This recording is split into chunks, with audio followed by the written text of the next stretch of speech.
Welcome to Prepare for the Unexpected.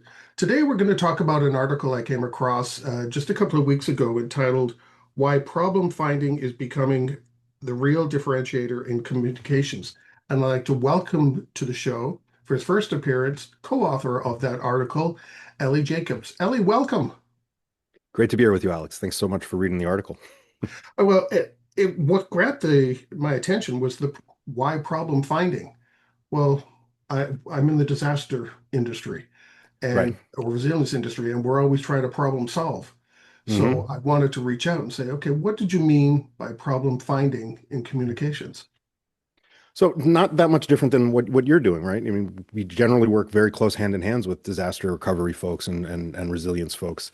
The way that I was approaching this article and something that I've been finding over the last couple of years and sort of the way that our parts of our industry, the more, high-end consultants, not that I'm necessarily high-end, but I certainly exist sort of in a smaller world than the large firms that a lot of people are maybe more familiar with, is yeah, you can solve a problem, but it's not necessarily the right problem that you're solving. We've seen this with clients. We'll get called, their hair is on fire, and we'll put the fire out or explain to them why it wasn't a fire to begin with.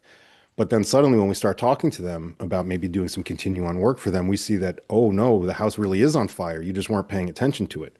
The way I kind of think about it in a systemic way is there are risks, issues, and crises, and they're three distinct different things that are obviously interrelated. So a risk is an objective thing that you're doing. So the example I've continued to use, it might be dated, is air travel. There are inherent risks with air travel, right? Unquestionably. Now there are issues associated with air travel. That's when it becomes subjective. You've made the decision to take the risk of air travel. Now you're at the airport, you're going through security. There's an issue potentially at security. There's an issue with your plane being delayed, your luggage being lost, sitting next to somebody who doesn't smell great, a pilot who's not having a good day, thunderstorms, whatever, those are all issues. And then there are crises. That's when a bird strikes or a door blows off, right? And these are different things, and it's a ladder almost, but they can happen all at the same time, right? They can cascade. Right. So whereas we would often work with clients when the bird strikes, we would much prefer to work with clients when we're identifying those risks and the downstream effects of it. So, crises are not, as you most certainly know, crises are not necessarily preventable, but with a little bit of creativity, they're almost 100% predictable. And then you can start plotting things out on an impact versus likelihood scale and start figuring out where you need to dedicate resources to plan ahead. So when we talk about problem finding versus problem finding is those first two buckets, the risks and the issues. So how do you go about then dealing with assumptions? Because you talk about that in the article as well. Do all risks and issues come with assumptions, or are you assuming something to identify a risk? Well, I mean, your assumption is based on some level of knowledge and research, right? Like when we start working with a client, we certainly don't know more about their company or about their industry than they do. We may know more about the way the global business world works or how geopolitics are working.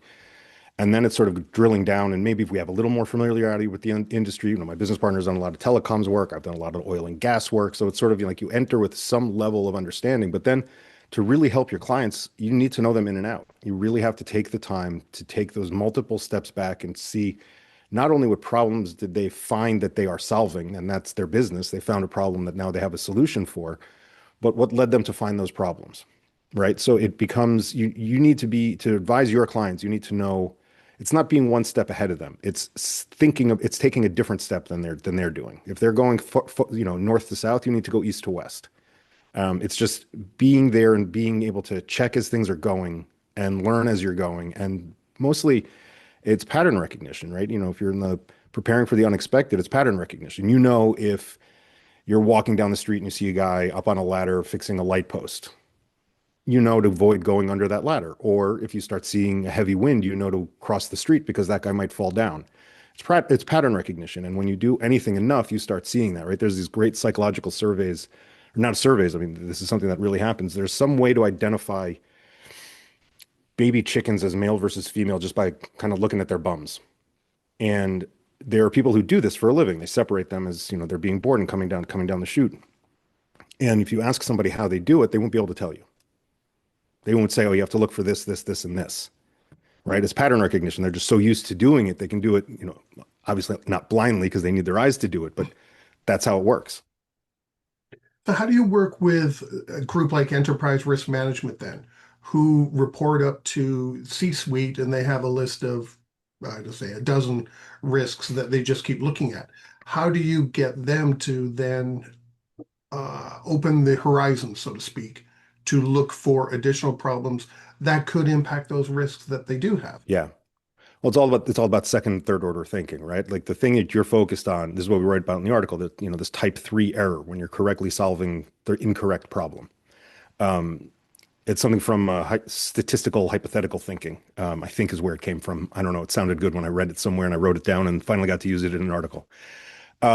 We generally kind of come in at the C-suite level, so we're working down almost. And the way we start every engagement is A, we spend the time to get smart on our own, but then we want to sit down with the senior executives. We call it a messaging session, but it is somewhere between a messaging session, a war game, and therapy for some of these executives. And it can be very challenging conversations. We've been yelled at, we've been kicked out of rooms before being brought back in.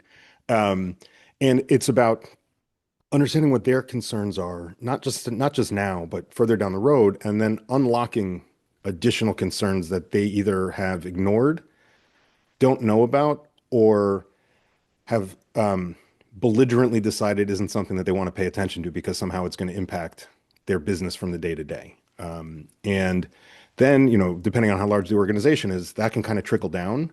Or then we go division by division and do essentially the same exercise and then come back with a big book of what we've learned. And then oftentimes we'll turn that into a crisis preparedness book that is probably something you and your listeners are familiar with. It's scenarios and responses and holding statements and the teams and contact informations. And we will run war games. And it depends, how advanced these simulations they need to be. We work with some external service providers who will create incredibly elaborate scenarios. Real time social media updates and real time, and this is all it's all broadcast, right? So you feel like you're really in it. It can be incredibly intense. It's always a learning experience. I think the crisis simulation days that we've done, I think I've slept better those nights than any night ever in my life because it's just so exhausting.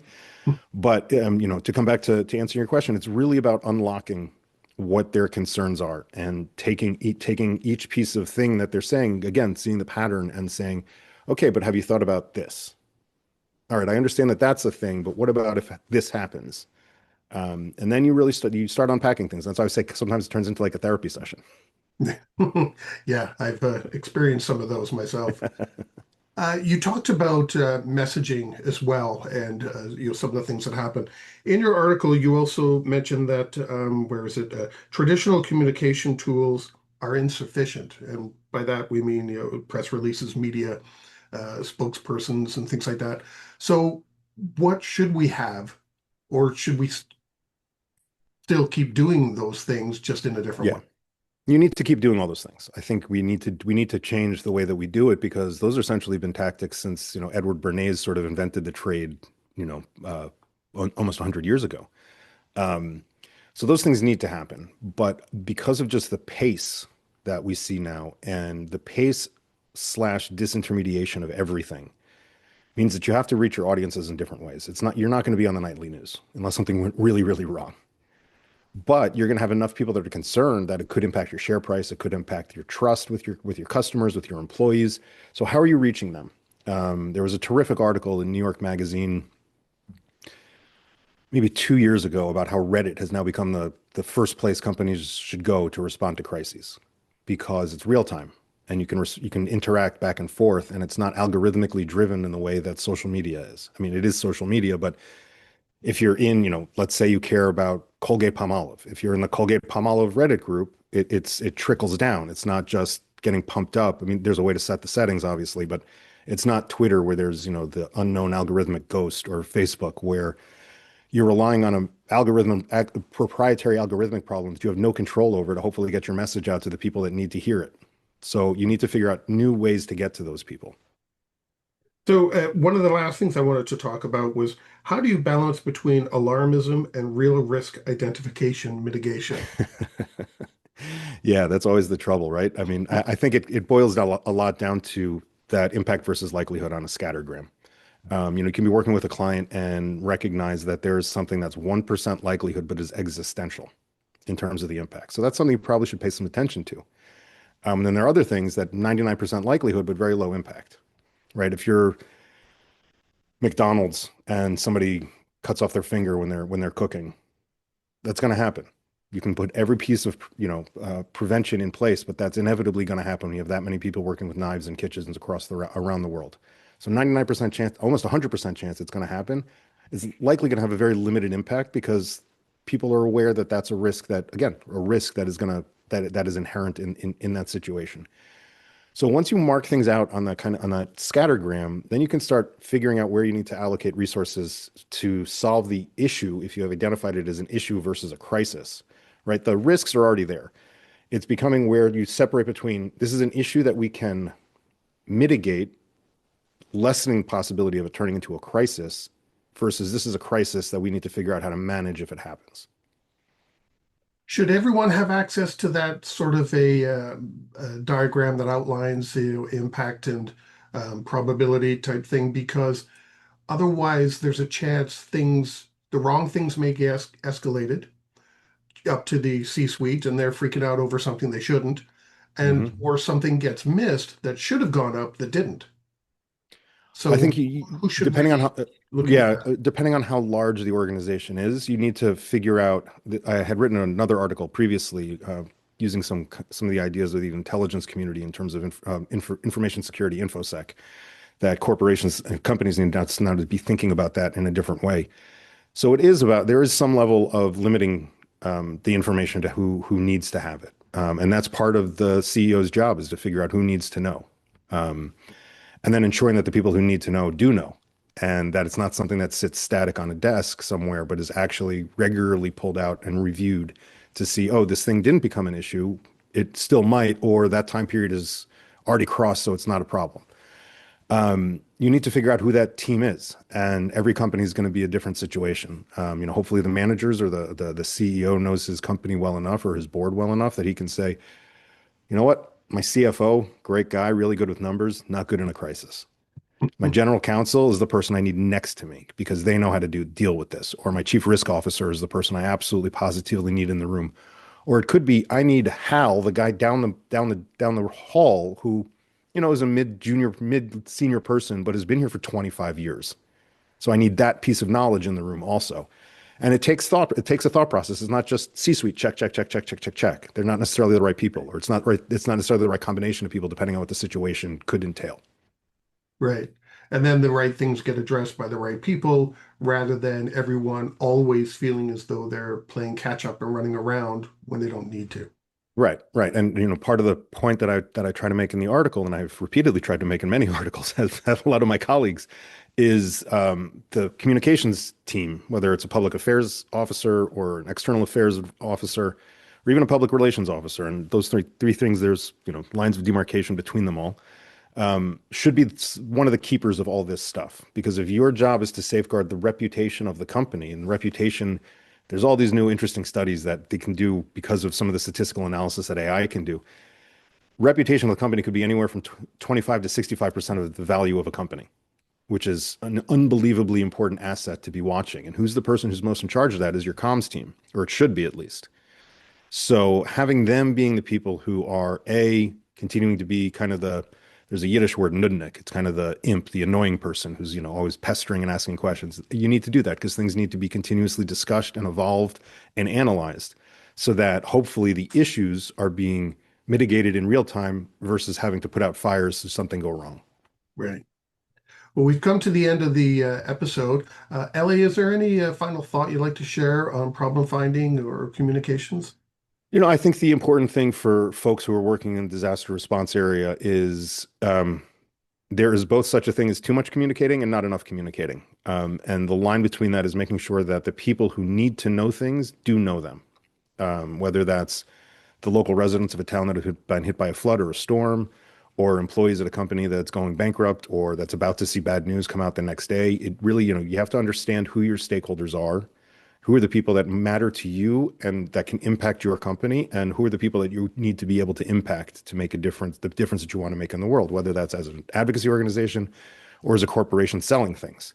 So you really need to understand your stakeholders. And again, just like I was saying in terms of issues management, stakeholder management is also something that needs to be iterated and constantly evolving because the groups of people are changing, or the ways that you're talking to those people are changing, or the importance of one group versus the other group might be changing. You don't want to be caught on your back foot when something bad happens. You really want to understand who your audience is. Right. And on that note, we've come to the end of the episode. We've been talking with Elie Jacobs today, co-founding partner at Purposeful Advisors. Elie, thanks for sharing your time and thoughts with us today. My pleasure. Good talking with you.